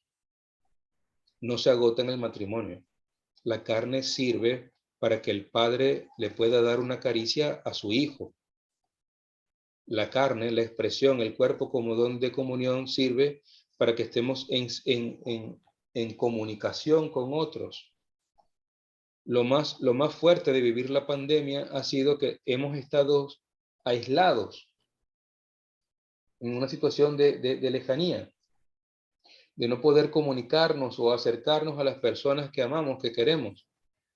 Y hemos visto cómo aún hay personas que están afectadas por el tema, que ya no quieren salir de la casa, que se encierran, que se aíslan, que no establecen, no quieren ni siquiera ir a misa, quieren verlo todo a través del streaming, de la televisión, de los medios de comunicación, etcétera. Pero, o nuestros propios amigos, ya, o sea, todo ha cambiado, pero también ha dejado ver lo que tenemos, lo que somos. Esta falta de expresión de cariño o comprensión social, donde yo soy hermano del otro porque también puedo acercarme a él, disfrutar junto a él su alegría o su frustración. Y también el cuerpo es para esto. Si no, todo se convertiría en un videogame. Todos podemos jugar PlayStation y jugamos fútbol, cada quien en su casa, en su propio país, y jugamos virtualmente y ya está. Pero no se trata de eso, se trata de poder estar en un partido de fútbol real, que Fidel me dé un codazo y yo le pase el codazo a la audiencia, y así seguimos, porque de eso se trata el juego, y que todos anotemos como equipo un gol. Si no, ¿qué sentido tiene? Allí hay situaciones en la vida en las cuales tenemos que estar atentos para no caer en esta tentación de aislamiento. Y volvemos nuevamente al tema del Evangelio del domingo pasado, la indiferencia social.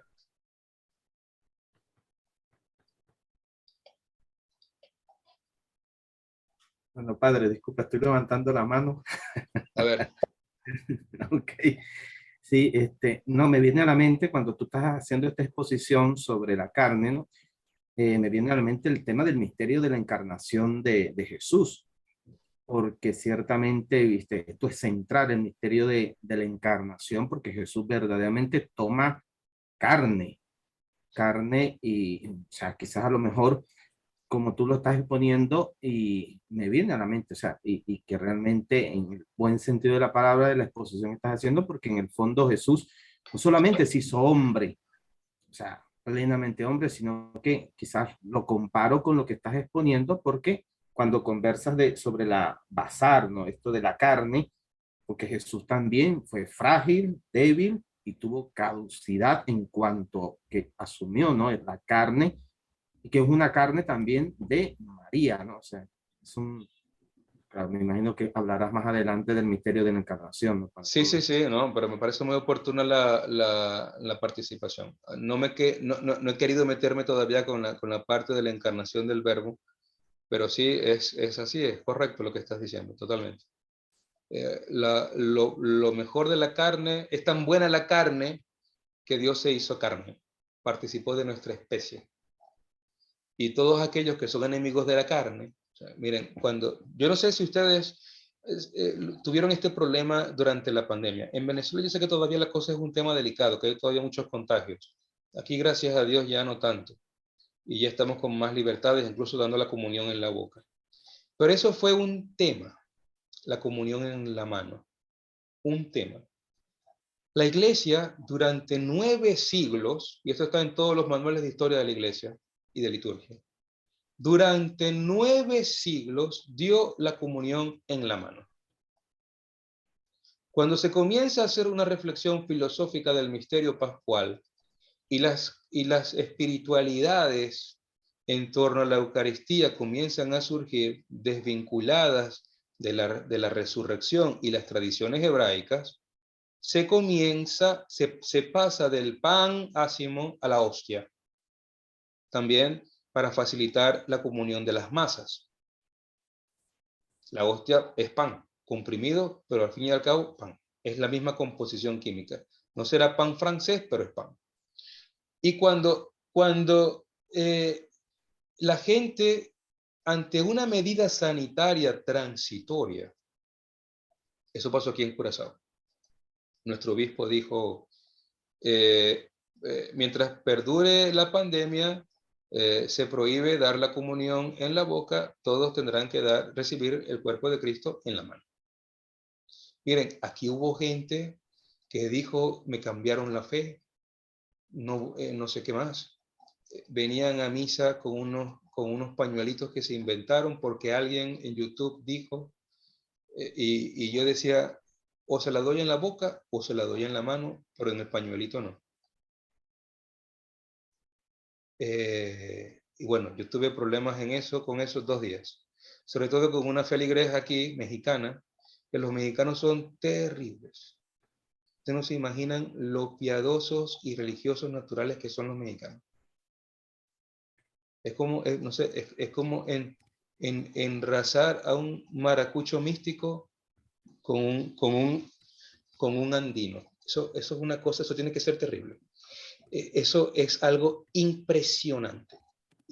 Esa señora era que prefería no comulgar y no recibir el cuerpo de Cristo en la mano. A ese nivel. A ese nivel. Entonces, y mandaba mensajes en contra del obispo porque la historia, y entonces, claro, hay en el fondo una gran ignorancia de la historia de la iglesia. Y yo entiendo, porque la iglesia nunca ha prohibido la comunión en la boca. Al contrario, se invita a comulgar con amor y con devoción, con la mayor dignidad posible el cuerpo y la sangre de Cristo. Pero por algo que se sabe que es transitorio, pasajero, mientras perdure la pandemia, eso no hubo forma. Porque si perdemos de vista la encarnación y que el mismo que se hizo, el mismo Dios eterno, que el cielo no puede contener, decidió por puro amor hacerse hombre y tomar nuestra condición humana, lo que significa que el niño Jesús se meó, se hizo pupú, que gateó, que comió tierra. Entonces es que tenemos en la mente la imagen del niño Jesús clásico de la imaginería española que llegó a Venezuela y se quedó. Han surgido más modelos imaginarios, pero ese fue el que se quedó. Y entonces que el niño Jesús en la cuna ya estaba bendiciendo y jugaba con un llavero en forma de cruz, con una maraquita en forma de cruz, porque él ya sabía que le iban a crucificar. Entonces nos perdemos la parte humana de Jesús en su desarrollo y crecimiento y madurez y autocomprensión de la voluntad del Padre. O sea, ahí hay unos elementos que son muy, muy, muy fuertes. Entonces, si perdemos de vista la encarnación y el proceso de maduración humana de Jesús, como niño, como adolescente, como joven, como adulto, hasta entregar su vida en el pleno conocimiento de la voluntad del Padre, y no aceptamos que lo que resucitó fue la carne glorificada de Jesús de Nazaret, verdadero Dios y verdadero hombre, esto tenemos que verlo bien cuando hablemos de la cristología. Si no aceptamos eso desde ahora, vamos a tener muchos problemas, porque también tendremos problemas con la carne, obvio. Quienes defienden una cosa también defienden la otra. Las posturas que defienden, yo comulgo en la boca porque yo no soy digno de recibirlo en la mano. Yo le digo a la señora mexicana, señora, el mismo Dios que le hizo la mano también le creó la boca y le dio la lengua. O sea, la lengua también se la creó Dios. Entonces, o sea, es indigna su mano, pero no es indigna su lengua, con la que habla mal de todo el mundo, porque de paso. Entonces, cuando nosotros nos metemos en unos esquemas puritanos, o aceptamos la totalidad de la encarnación o la despreciamos. Porque aceptar la totalidad de la encarnación significa aceptar la carne de Jesús y comulgar con su carne, con su cuerpo, que aunque sacramental, es su cuerpo. Hasta este punto tenemos que llegar a la reflexión. Así que les estoy adelantando temas del curso. Entonces, es interesante todo lo que estamos entretejiendo desde ahora, porque nos va a ayudar a comprender luego lo demás. Yo parto de una premisa que a mí me ha ayudado en lo pastoral. Y si ustedes son catequistas o a mis colegas sacerdotes también se los digo. Cuando yo huelo algo que medio tenga fragancia a fanatismo, yo huyo por la derecha. Porque Dios no es fanático. Dios no es fanático. Dios no es fundamentalista. Dios se enoja y se arrepiente de sus amenazas. Es misericordioso, pero nos corrige. Nos ama, pero no es indiferente ante nuestras acciones. Dios no es fanático. Dios no es un padre tóxico que no quiere que su creación sufra y por eso no le deja pecar. No, por eso nos da la libertad. No nos encierra en el cuarto para que no pequemos. No nos deja salir con los amigos. Nos quita el teléfono y nos tumba la señal de internet. Eso es lo que hacen muchos padres en la actualidad. Ahora castigan a los hijos quitando el wifi. Y si no hay wifi, es como que le faltara un pulmón al hijo. Porque se quedó sin teléfono, sin internet, sin PlayStation, se quedó sin todo, sin computadora, sin todo. Entonces, tenemos a veces una mentalidad que desdice mucho de nuestra comprensión del misterio cristiano. Es mi opinión personal, si alguno difiere, la respeto.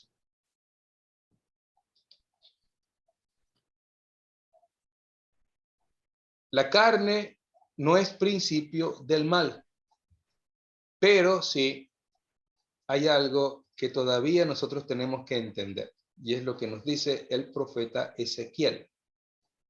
Lo dice en dos lugares, Ezequiel 11:19 y en Ezequiel 36:26.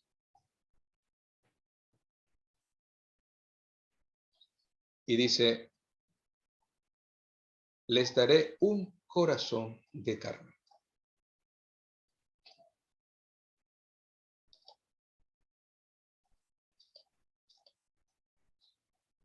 ¿Qué significa les daré un corazón de carne? Significa que biológicamente hay una enfermedad que se llama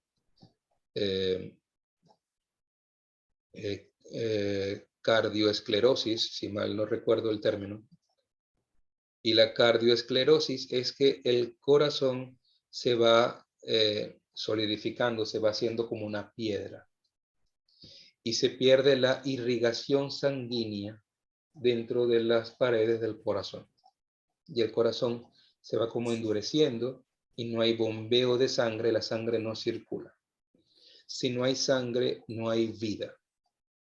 Y si no hay vida, estamos hablando de un cadáver.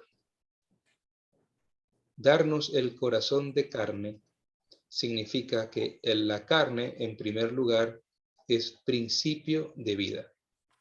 Y que esta vida se da porque Dios está presente en el hombre. Y sitúa esta vida en el corazón como órgano fundamental, aunque el Antiguo Testamento también habla de los riñones, del hígado. Te amaré con todos mis riñones, con todo mi hígado. Mis entrañas. Con entrañas de misericordia, por ejemplo, también. Entonces,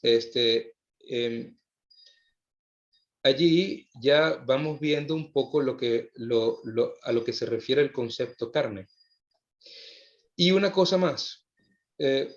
La carne se predica solo del verbo encarnado. Dios Padre no tiene carne. ¿Okay? Para que vayamos ya entendiendo esta parte que va a ser fundamental en la cristología.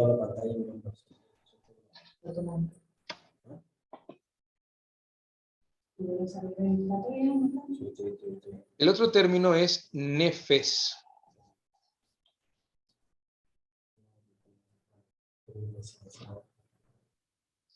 Es la noción central de la antropología israelita. Primero significaba la garganta, el aparato fonador, el órgano de la respiración. y luego se convierte en la respiración misma, en aliento. Es decir, que es el aliento propio del hombre. Y de ahí toma el significado de principio vital o la vida común a los hombres y animales.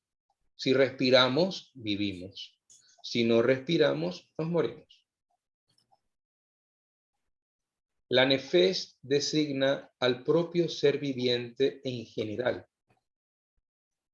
pero particularmente al hombre, donde el término funciona como un pronombre personal. Eso podemos verlo en el Salmo 103, 1 y en el Salmo 104, 1. La nefes es el centro vital inmanente al ser humano, a la persona concreta, animada por su propio dinamismo y dotada de sus rasgos distintivos de la personalidad. Por otro lado, no es una entidad netamente espiritual, al estilo de la psique platónica, sino que la nefes está afectada por su relación a la carne, a la corporeidad, al propio cuerpo. Si falta la nefes, Basar se siente afectado, se siente vacío. Por ejemplo, en Números 11:6 dice que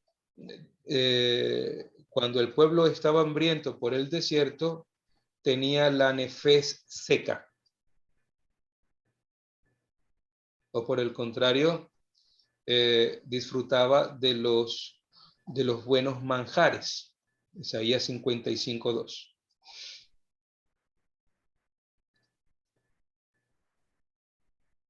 No se entiende la nefes sin el principio de la corporidad de la carne. Así que debemos entender este principio no dualista, sino unitario, de nefes y basar. Esto es lo que forma a la persona.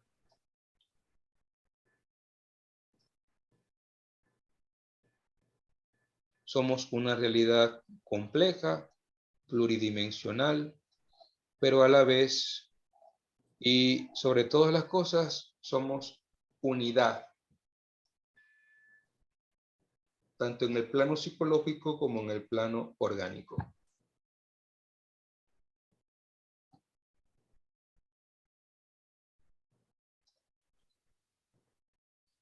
El último término que nos da también Génesis es el de ruaj,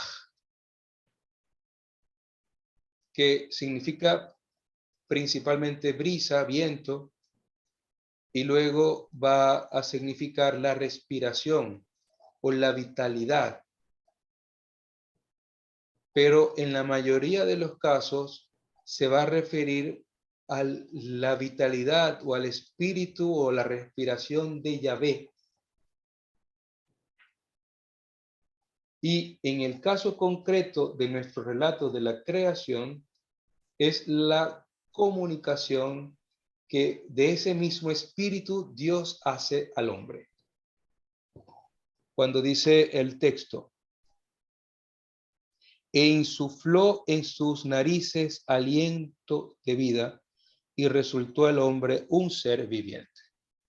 Lo que Dios comunica, insufla, es su espíritu, su ruaj, que a diferencia de la nefes del hombre, se trata de una fuerza creadora y ya no del aliento inmanente al ser humano propio de la persona humana.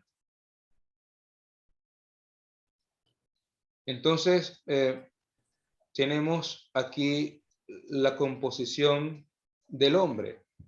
Somos carne humana llena, dotada de un alma y del Espíritu de Dios.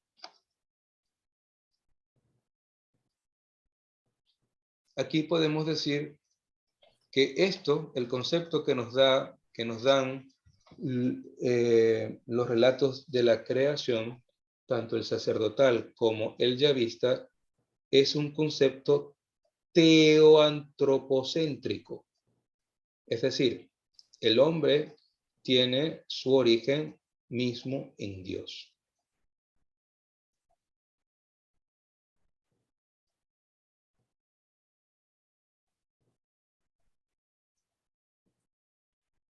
Y aunque las corrientes de pensamiento moderno siempre van a buscar la autonomía del hombre, la Sagrada Escritura nos va a hablar siempre de una autonomía, pero siempre receptiva del don de Dios. En ese sentido, Dios nos da la libertad, sí, pero siempre en comunión con Él. Seremos libres plenamente si hacemos la voluntad de Dios.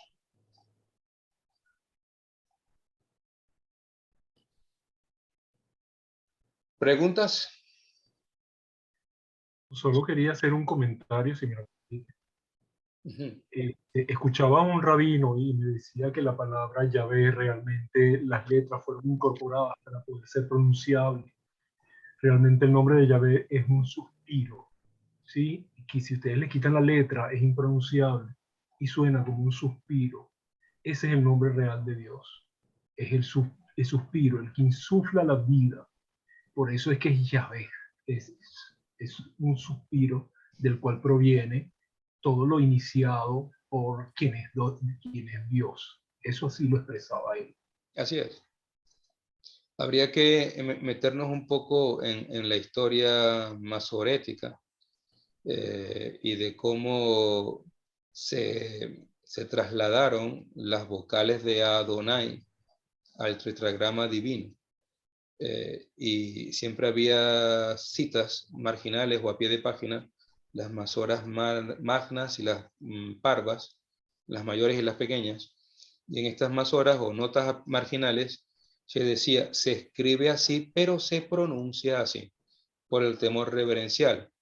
Se escribía el tetragrama, pero siempre se usaba un adjetivo, sea Adonai, Shaddai, etc.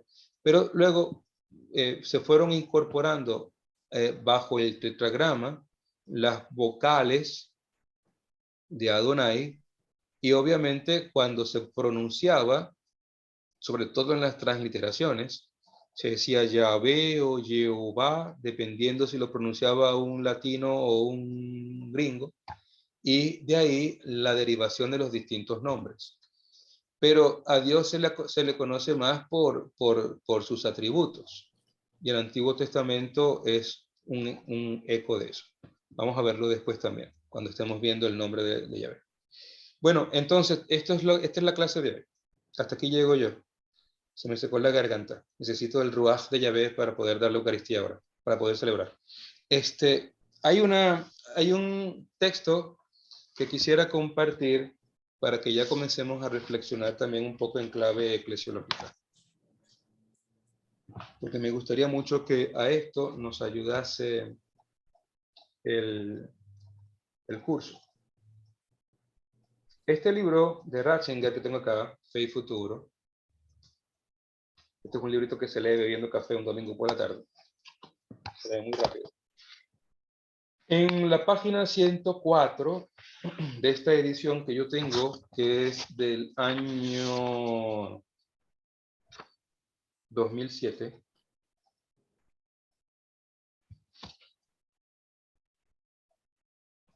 dice lo siguiente, hablando luego de la crisis de fe que hay, dice estas cosas.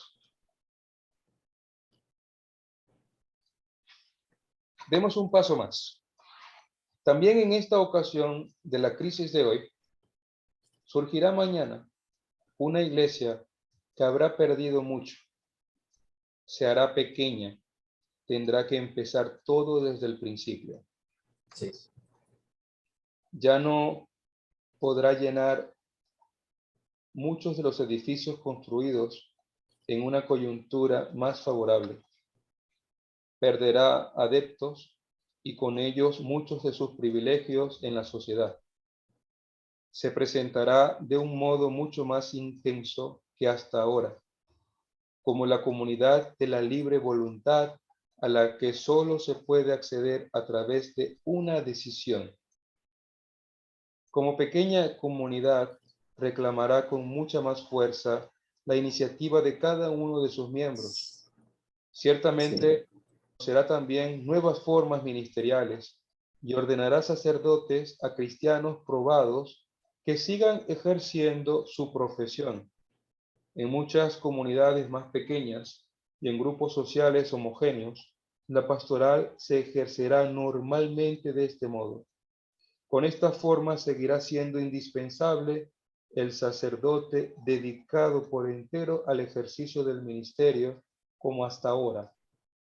Pero estos cambios que se pueden suponer, la Iglesia, en estos cambios que se puede suponer, la Iglesia encontrará de nuevo y con toda la determinación lo que es esencial para ella, lo que siempre ha sido su centro, la fe en Dios Trinitario, en Jesucristo, en el Hijo de Dios hecho ser humano, la ayuda del Espíritu que durará hasta el fin. La Iglesia reconocerá de nuevo en la fe y en la oración su verdadero centro y experimentará nuevamente los sacramentos como celebración y no como un problema de estructura litúrgica. Será una Iglesia interiorizada, que no suspira por su mandato político y no flirtea con la izquierda ni con la derecha. Le resultará muy difícil, en efecto, el proceso de la cristalización y la clarificación. Le costará también muchas fuerzas preciosas. La hará pobre, la convertirá en una iglesia de los pequeños. El proceso resultará aún más difícil porque habrá que eliminar tanto la estrechez de miras sectaria como la voluntariedad envalentonada. Se puede prever que todo esto requerirá tiempo. El proceso será largo y laborioso, al igual que también fue muy largo el camino que llevó a los falsos progresistas en vísperas de la Revolución Francesa, cuando también entre los obispos estaba la moda de ridiculizar los dogmas y tal vez incluso dar a entender que ni siquiera la existencia de Dios era en modo alguno segura, hasta la renovación del siglo XIX. Pero tras la prueba de estas divisiones, surgirá una iglesia interiorizada y simplificada, una gran fuerza, porque los seres humanos serán decididamente solidarios en un mundo plenamente planificado. De esto se ha hablado mucho por internet, se han escrito varias cosas ya, y lo dicen más bien como una profecía que Ratzinger hacía al final de los años 60, ya en la época del postconcilio. Y hay algo que me parece muy interesante.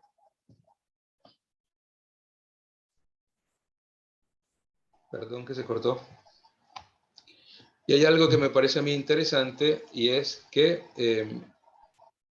cuando el concilio habla de volver a las fuentes también significa ir a lo que era la iglesia. Y esta iglesia de los humildes, de los pequeños, es un tema que me llama la atención. No es la iglesia triunfalista, no es la iglesia de masas, sino es la iglesia de la comunidad cristiana, que se sabe amada por Dios y puede mostrar en sus pequeños grupos la grandeza de Dios que ama y salva. Quizás tenemos que ir madurando más todas estas ideas, porque si no cambiamos de modelo pastoral, pronto vamos a quedarnos con estos templos que hemos construido, como decía Ratzinger, en un periodo mucho más favorable, completamente vacíos. Y no va a ser solamente un problema económico de mantenimiento de estructuras, sino también de pérdida del sentido de la fe y de la llamada a poder vivir el reino de Dios aquí en la tierra.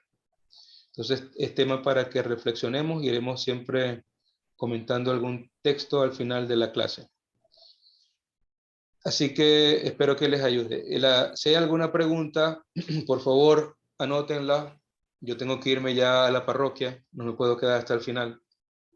Estoy tratando de un libro, padre, se llama Fe y Futuro, porque hay uno que se llama Fe y Política, de Ratzinger. No, este es Fe y Futuro, Fe y Futuro. Gracias. Les agradezco que me envíen al grupo de WhatsApp todos sus correos electrónicos. Por favor, envíenme los correos y ya yo les enviaré un email para que tengan el mío y así podemos compartir información también por el correo. ¿Está bien? Gracias, padre. Bueno, Gracias. Gracias. por esta Bueno, primera yo- clase. Yo sí le pediría, padre, cuando tenga tiempo, que no, de todo el material que envió ayer, un poquito por dónde empezar, ¿no? Porque es bastante. Entonces, ver por dónde empezamos. Claro, mira, Carlota, o sea, no es que te los vas a leer todos. No, me imagino. ¿Ok? Una pregunta, padre. ¿El material lo envió por WhatsApp? Porque yo ayer no estaba en el WhatsApp. Acabo de entrar ahorita con esta clase. Sí, te lo podemos reenviar a ti. Escríbeme aparte al privado y yo te lo reenvío a ti, no te preocupes. Mi número aparece allí como José Ortega, padre José Guillermo Ortega. Voy para allá. Entonces, yo les recomiendo 4 libros en cuanto a cristología. De todo lo que tienen allí, léanse el de los tres de Ratzinger sobre Jesús, que eso es sana doctrina. En el grupo los tienen los 3. Luego hay uno que se llama, que es un poco, que en su momento fue un libro cuestionado, que es Aproximación Histórica a Jesús de Nazaret, de Schillebeeck. Creo que se los envié.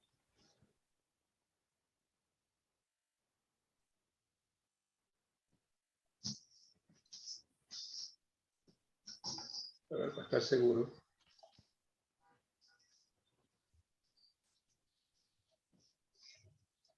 Oh, Dios, ¿dónde está? Está el de José Antonio Pagola, que recomiendo encarecidamente que se lo lean. No tiene desperdicio. Y así van a tener 2 visiones cristológicas que se complementan. Tanto la de Ratzinger como la de este otro autor, que difieren algunos puntos de Ratzinger, pero no por ello deja de ser bueno. Eso como para comenzar. Vamos a usar el Dessinger. El Dessinger lo tienen. El Dessinger es un Enchiridion que tiene todos los concilios. Y cuando hablemos de la parte cristológica, haremos referencia a él para leer de primera fuente las definiciones conciliares en cuanto a la doble naturaleza de Jesucristo en su única persona. Pero si ustedes quieren leer en el Dessinger, que lo tienen allí, todo lo que se ha dicho en los concilios, las definiciones, etcétera, todo está allí. O sea, el Dessinger es siempre un libro de consulta. Y luego les pasé también de la Mysterium Salutis el tomo 2. Si ustedes tienen en sus bibliotecas la colección de Mysterium Salutis, en el tomo 2 está el sacramento del matrimonio. Y cuando hablemos del sacramento del matrimonio, vamos a utilizar esa fuente. ¿Está bien? Creo que si Gracias. en el ITER tienen la biblioteca que pueden ir a consultarla según sus posibilidades, en cuanto puedan. No sé si Fidel tiene la biblioteca ya con los padres jesuitas estos libros. Yo pienso que sí, lo tienes tú allí también, ¿no? Tienes acceso a la biblioteca ya. Sí, lo tengo que revisar si lo hay a la orden. O sea, tienen que estar allí, o sea, porque son libros de consulta clásicos. Intenté buscar cosas un poquito que yo sé que se pueden conseguir en varias partes. Y bueno, y lo que no, pues lo pueden pasarlo a sus computadoras y lo van leyendo en pantalla, con las tabletas, etc. Porque a veces es difícil conseguir los libros y esto sobre todo que, bueno, ya yo no les tengo que explicar a ustedes cómo están las cosas en Venezuela. Ustedes lo saben mejor que yo porque yo no vivo allá. La situación es esa, tienen los libros y pueden consultar libremente. Yo les recomiendo esos a la hora de abordar los temas cristológicos, pero todo lo que tienen allí es bueno. O sea, que el que escojan va a ser bueno.